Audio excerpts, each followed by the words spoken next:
Maraming paraan para mapapurihan ang ating Panginoong Diyos. Isa dyan ay magkaroon ng matiwasay, maayos, magandang buhay.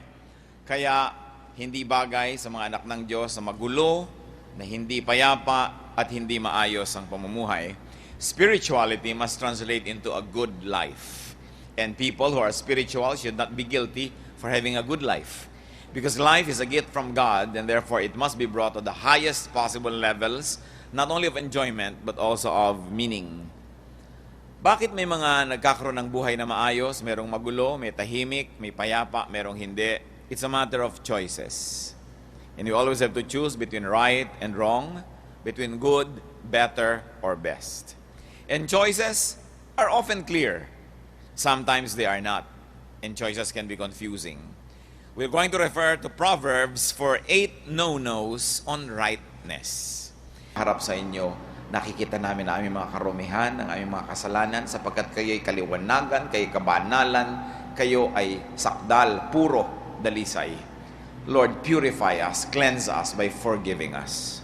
Forgive us our sins. We acknowledge our wrongdoings. We acknowledge our shortcomings. Forgive us. Cleanse us. Fill us with your love and forgiveness. Fill us with your spirit so we can see you face to face and learn from you. Ilayo niyo po kami sa gawa ng mga masasamang espiritu, mga masasamang tao, at pati ang mga mahal namin sa buhay ngayon, alagaan niyo rin po sila, Lord. Bigyan niyo kami ng payapa, tahimik na isip, at nasa ganon makapagtuon kami sa inyo ng pansin na di aagawin ng sinuman o ng anuman. Speak to your people, speak in power and majesty. We ask you, Father, in the name of Jesus our Lord, our teacher. 8 Proverbs and 8 Proverbs no-nos on rightness. Napakarami pong katuruan yung mga Proverbs sa do's and don'ts. One is do not forget parental teaching. Wala naman tayong bagong ambisyon na pag-aralan. Yung Proverbs man had always been there. It's constant.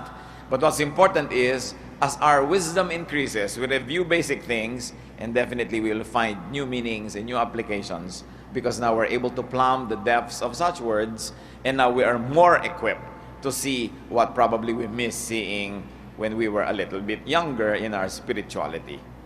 Ang isang mahalagang paalala, do not forget parental teaching. Kahit ano pang sabihin natin, kahit mas marami pang anak ngayon ng mas maraming technical or academic education than their parents, iba pa rin talaga ang turo ng magulang.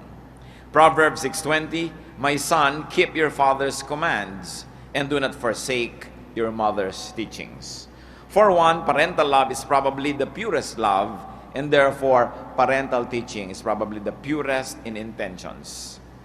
May mga nagtuturo sa atin, pero para lang tayo i-manipulate. May nagtuturo sa atin para matrain tayo na maging spare part ng machinery ng kanilang kumpanya, kaya ka tinetrain. May nagtuturo sa inyo ng mga bagay-bagay para pakinabangan at ma-employ, pero ang itinuturo ng magulang para talaga sa ikabubuti ng anak. Nakakalungkot lang na kuminsan marami ng pagkakamali at nagkaedad na ang tao bago niya maisip na tama pala si nanay, tama pala si tatay. So bago pa tayo dumating sa ganung realization, made wiser by the pains that we go through, tandaan na lang natin ang sabi ng Proverbs, do not forget parental teaching. Pag gagawa tayo ng mga desisyon, lagi mong isipin, ano ang sasabihin ng nanay ko o ng tatay ko kung malaman niya itong gagawin ko? Anong payo ang ibibigay niya? Magkamali man kung minsan ang payo ang magulang, there is definitely no mistake in the intention. And the intention is always for our upliftment, for our betterment, for our well-being. At dahil lang doon, we should honor parental advice. Napakaraming tao na pahamak dahil lang nilimot yung parental teaching. Ang sinabi dito, do not forget. Ibig sabihin, alam mo na yung teaching ng magulang mo. Huwag mo lang kalimutan. Iba talaga yung perspective na ibinibigay ng edad, yung perspective na ibinibigay ng pagdaan ng panahon. And when this is filtered through remembrance and very specially interpreted to help you, it is going to be good for you. Another proverb no is do not neglect sound judgment. Do not abandon sound judgment. Again, the presumption is you know what sound judgment is. You know what good and bad are. Ano alam mo pinakaiba nun? Nasabi, huwag mong kakalimutan yung tamang pag-iisip. Alam naman natin kung anong tama. Alam natin kung anong tamang pag-iisip. kung bakit pinipili lang ng marami sa atin yung maling paraan ng pag-iisip, yung maling landas na tatahakin, samantalang alam na alam natin kung ano ang tama at mali. Seldom are we going to be surprised, yung pala ang tama, ito pala yung mali. That's very seldom. Most of the time, we really know what is good and what is bad, but we just neglect sound judgment. Minsan sinasadya natin huwag maging maingat, nagiging padalos-dalos, nagiging careless. Sabi sa Proverbs 3:21, my son, preserve sound judgment and discernment. Do not let them out of your sight. Sino ang madalas na maligaw? Hindi niya na-preserve yung sound judgment. Those who surround themselves with people who insist on making him do the wrong thing.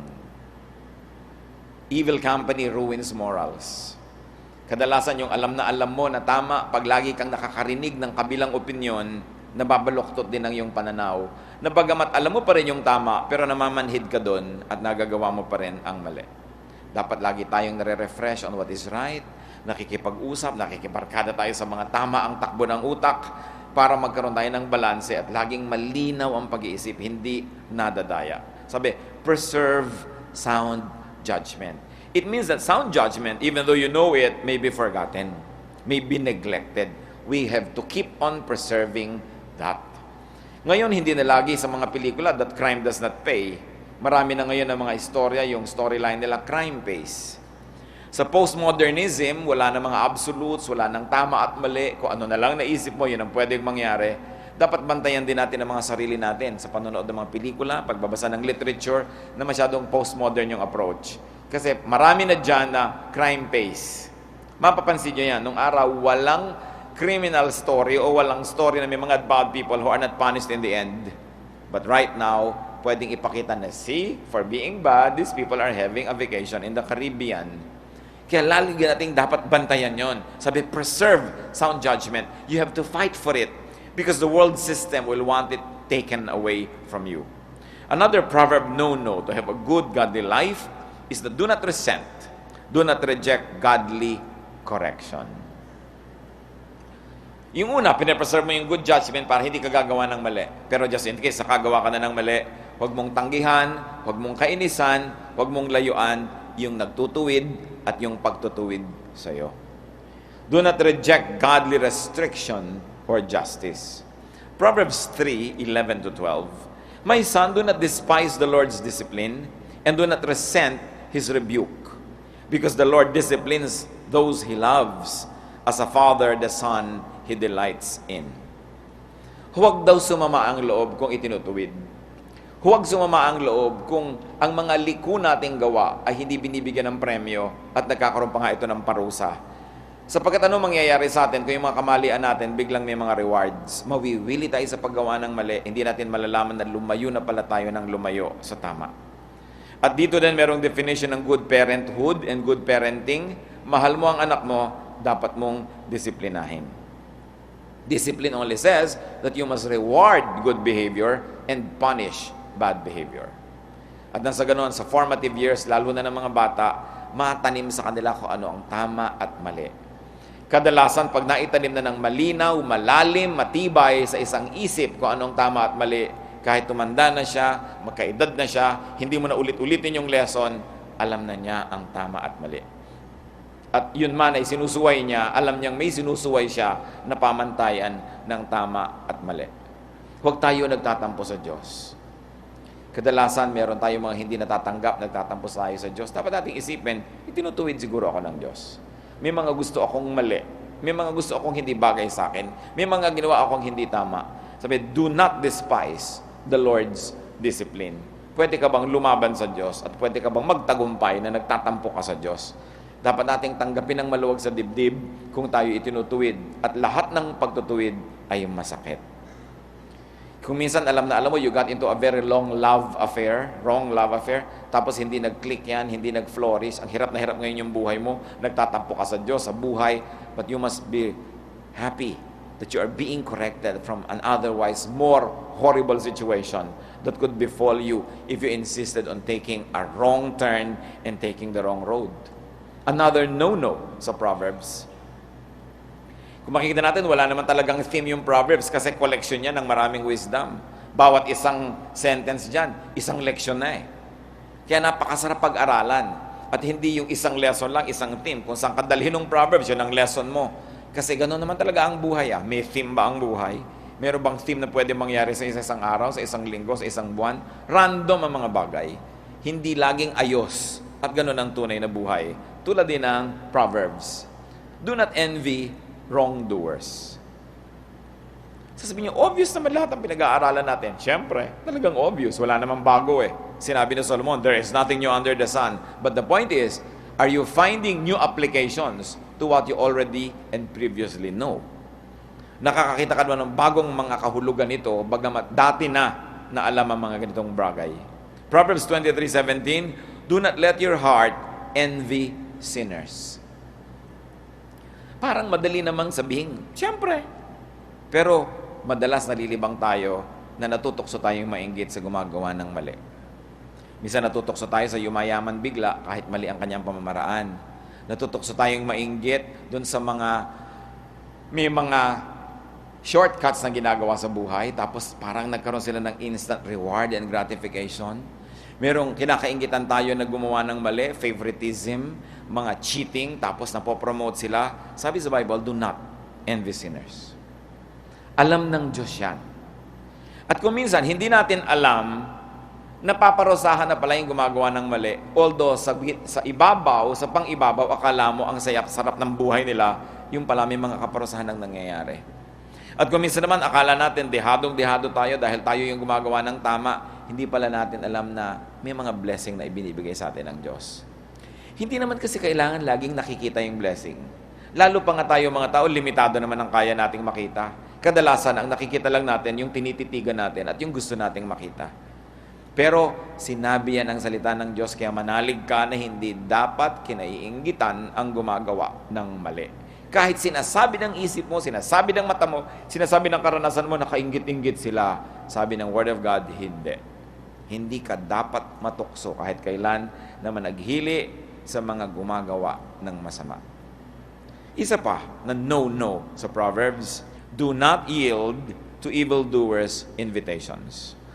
Ang mga gumagawa ng mali, ang mga gumagawa ng masama, hindi kontentong sila lang ang gumagawa. Laging gusto nilang may kasama. Lagi silang nag-iimbita. Yung mga nag-drugs, hindi yan kontento mag-drugs mag-isa. Laging yayayain ang mga kaibigan. Kadalasan yung mga nambababae, hindi kontentong mambabae nila sila mag-isa. Kahit sila may asawa, yayayain pa yung mga kumpare nila, mga kaibigan nila.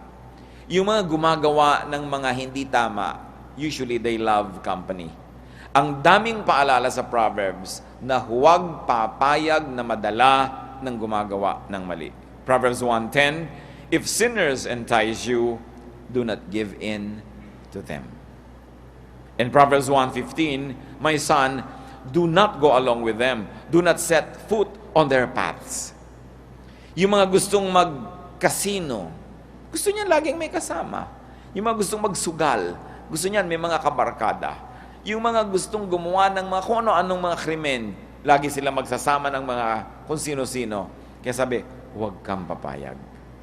Piliin mo kung sino ang merong access sa iyong tenga, sapagkat yung may access sa iyong tenga, pwedeng makipag-iyaya sa iyo. Pinakinggan ninyo ang mga magulang na mga napahamak na mga anak, wala naman sinisisi kundi kabarkada ng mga anak nila eh. Sasabihin kasi napabarkada yung anak ko, niyaya sa masama. Yun din naman siyempre yung kabilang magulang doon, sasabihin din, napabarkada kasi anak ko, niyaya sa masama. Nagkakayayaan kasi. Bihira naman, yung isang tao lang yung may gustong gumawa ng masama, tapos yayayain ka. Kaya ka nayayaya kasi gusto mo rin eh. Kaya tayo dapat mag-ingat. Kasi gusto naman talaga natin gumawa ng mali. Meron talagang struggle ang tao. Hindi ka pwedeng yayain sa ayaw mo. Hindi ka pwedeng yayain doon sa ipinaninindigan mo dahil ayaw mo. Nayayaya ka lang sa gusto mo rin. So, sino ang pag-iingatan natin mga kapatid? Yung mga tao na pareho tayo ng weakness. Kasi pag niyaya ka nun, gusto mo rin, sasama ka naman. Huwag kang nakikibarkada sa mga taong pareho mo ng mga reklamo sa buhay. Mga ginang-ginang, nagre-reklamo tungkol sa kanilang husbands, rereklamo, sasama sa mga ginang-ginang na reklamador din. Mami, ako ano na namang mga himala ang ginagawa ng mga ginang na to pag magkakasama, dahil nagkakakonsintihan na rin sila because they empathize with one another. So ang pinipili mong kabarkada, sino? Yung nakakapagbigay sa'yo ng balanse. Hindi naman lagi, pero yung nagno-no sa'yo. Yung niyayaya mo sa consumption, hoy, hindi natin dapat ginagawa yan. Yung may reklamo ka tungkol sa iyong magulang, tapos yung kaibigan mo, di naman, okay naman yung magulang mo, nakikita ko naman, may ginagawa din silang tama. Pero tayo mga tao ay tamad. Ang gusto natin, lagi natin kasama yung kakampi natin. Ang lagi natin kausap, yung sang-ayon sa atin, payag agad sa ating mga sumbong. Pero alam niyo, danger nun, pare-pareho lang kayo ng weakness. Paano ngayon kayo makakapagpalakasan sa isa't isa? Paano makakapagbigay ng balance? We love people who always agree with us, but will that be helpful? Will that be healthy for our lifestyle? So do not yield to evildoers' invitations. Di ba? Alam din natin yon. Pero bakit alam natin? Pero madalas pa rin tayong mayaya. Kasi kung minsan nahihiya. At ito ang isang dapat nating ituro sa ating mga anak. Dapat marunong manindigan. Tayo mga Filipino, kilalang-kilala sa pakikisama, pero meron isa pa tayong katangian na higit mabuti, paninindigan. Na nakikisama ka hanggang hindi nako-compromise talaga yung kaluluwa mo, yung espiritu mo, o yung ikabubuti ng kapwa. Pero oras na yun ay mako-compromise na, dapat manindigan ka na. Kaya ang mga anak natin habang maliliit, mga apo, pamangkin, dapat turuan natin sila mag-refuse. Marunong sila dapat mag-no. Hindi yung lahat ng iuutos mo, payag sila. Lahat na sasabihin mo, opo, opo, opo. Kasi hindi natin sila natuturuan mag-resist. Dapat tayong mga magulang, kahit sabi ng anak, ayoko pong gawin yan. O ba't ayaw mong gawin? Anak, meron tayong kakainin, ayoko pong kainin yan. Hindi mo papagalitan agad, ba't ayaw mo? O sige, may dahilan ka, di huwag. May pupuntahan tayo, ayoko pong sumama. Ba't ayaw mong sumama? At kung may dahilan, o sige, huwag kang sumama. Kasi pag na-train natin sila na magsabi ng no, they will be able to apply it when they must say no to evildoers. They will be able to apply it when they must say no to those who entice them to do wrong. Pero kadalasan yung mga anak mo napahamak sa mo, ba't ka sumama? Nakakahiya po kasi. Kakahiyan tumanggi. Kasi sinanay natin sila na hindi pwedeng tumanggi sa atin. Hindi pwedeng tumanggi sa matanda. Hindi pwedeng tumanggi sa ate o sa kuya. Dapat pwede. Kaya lang, pili. At dapat na ipapaliwanag kung bakit sila tumatanggi. At kung reasonable yun, we honor it and say, wow, that's a good decision. You may refuse even me, my son, my daughter, if you think it is not reasonable. Then we begin to make people na may sariling anino. Nakakalikha tayo ng mga tao na pwedeng tumanggi, hindi sunod-sunuran, hindi yes man or yes woman. It's important. Another wisdom from Proverbs, if you are going to have a quiet, beautiful life, whenever possible, do not be an outlaw. Do not join those who wrongly oppose power or the powerful. Siyempre, romantic isipin that you should stand up to the powerful, that you must have an advocacy, that you must stand up for this and that and against this and that. But if you're going to be very personal and healthfully selfish, in other words, you're practical, you have only one life to live. Kahit ka pa may buhay sa kabila, isa lang ang buhay mo dito. So dapat mong iniisip kung para saan mo to ginugugol at saan mo uubusin. Why live as an outlaw? Why live as an outsider when you can be an insider? Instead of simply fighting power, why not find a space for you within the system? Hindi ko minamaliit yung mga matataas na hangarin ng mga tao na sumasalungat sa mga kapangyarihan, naghihimagsik for the sake of principle. Pero tingnan nyo yung mahilig lumaban. Sa mga kumpanya, yung ang hilig-hilig lumaban, sasali ng union, lalaban sa mga boss, madalas yung buhay nila ang gulo-gulo. Pag may natanggal, sila yung natanggal. Tapos yung mga followers nila, dahil ang dami-dami, hindi naman matatanggal sila lang. Proverbs 24:21-22, Fear the Lord and the King, my son, and do not join with the rebellious. For those who will send sudden destruction upon them, and who knows what calamities they can bring. Lalaban ka sa makapangyarihan, humanda ka, isacrifice ang buhay mo. Isacrifice ang buhay ng iyong asawa at anak, magulang, kaibigan, mga mahal mo sa buhay.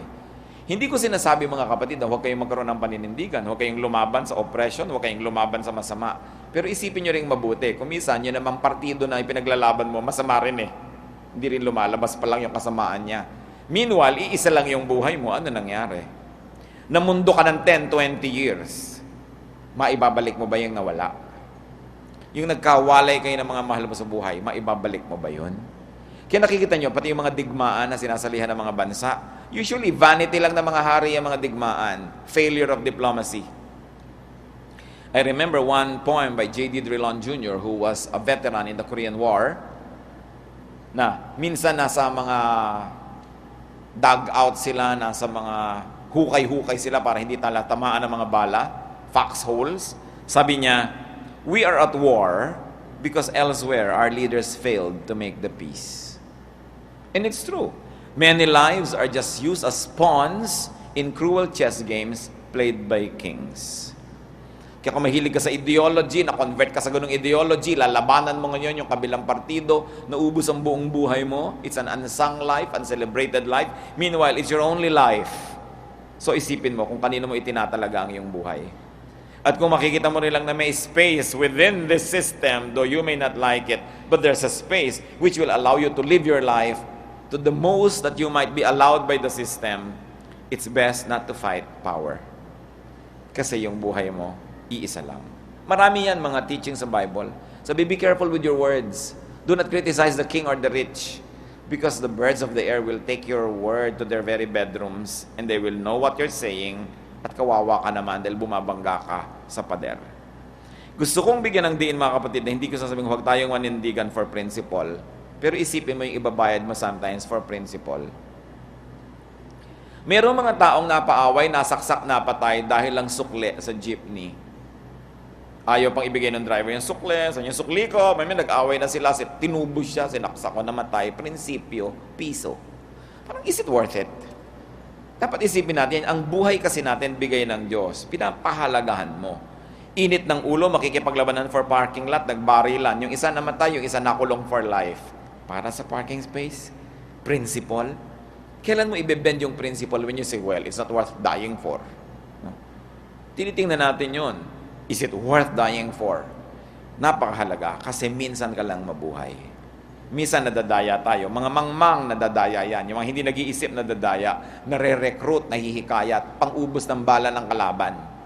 Sila yung mga frontliners. Sila yung tagagawa ng mga dapat gawin. Meanwhile, yung mga ideologues, yung mga may mga ideya, yung mga matatayog ang mga hangarin, mga safe, mga tahimik ang buhay at masasarap ang mga buhay habang nauubos at nagdurusa yung mga tagasunod nila. Lahat ng mga isms may ganyan. Lahat ng mga ideology may ganyan. Lahat ng mga pananalig may ganyan. Kaya bantayan natin mga kapatid, saan natin idinededicate ang ating buhay? Another no-no on rightness is do not take advantage of the weak. Proverbs 22 verse 22, do not exploit the poor because they are poor, and do not crush the needy in court. Isa yung no-no talaga sa Biblia, mang-aapi ka ng kawawa, mang-aapi ka ng mahina, ng mahirap, ng may sakit, ng matanda, ng bata, ng babaeng mahina, lahat yan. Sinasabi, no, no, no, do not do that.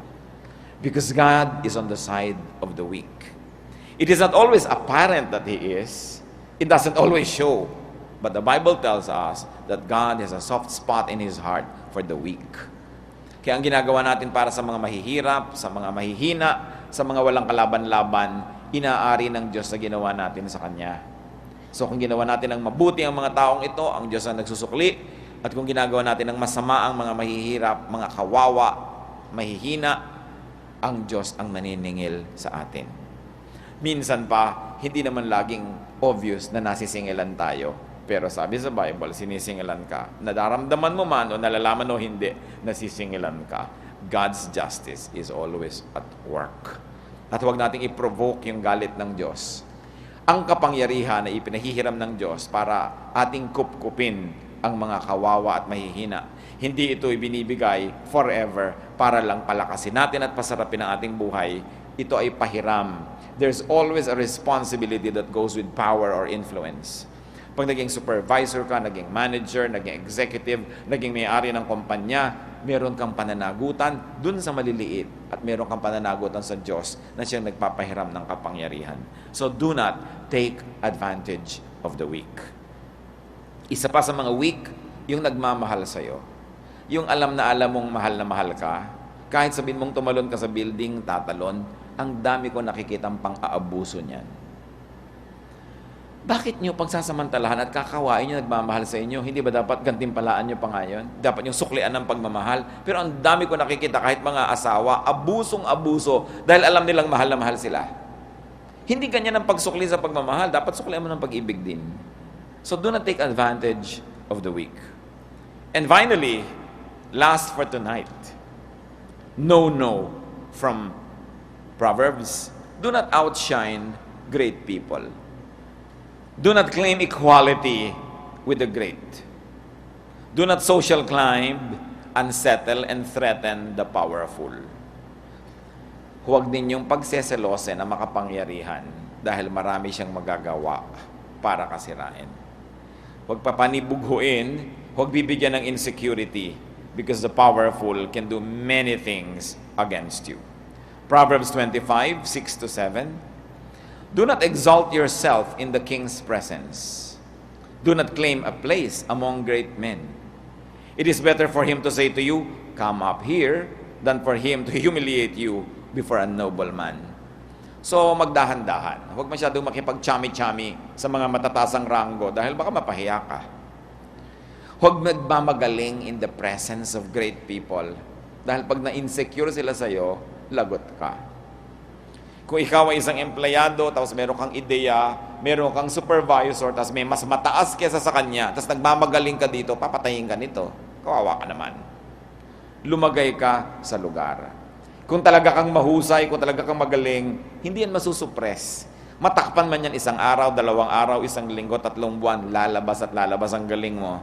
But do not needlessly unsettle the powerful. Ito kung minsan, nang natataka ko, hindi matutunan ng mga tao in the corporate world. Pinapa-insecure nila yung kanilang immediate superior in front of a bigger superior. So anong gagawin nito? Everything within his or her power will be used against you. Kailangan lumalagay ka sa lugar. Do not outshine those who are supposed to be above you. Let whatever you do, give credit to them. At magkikita mo, aandar ang katarungan at hustisya ng Diyos. In fact, let me add this.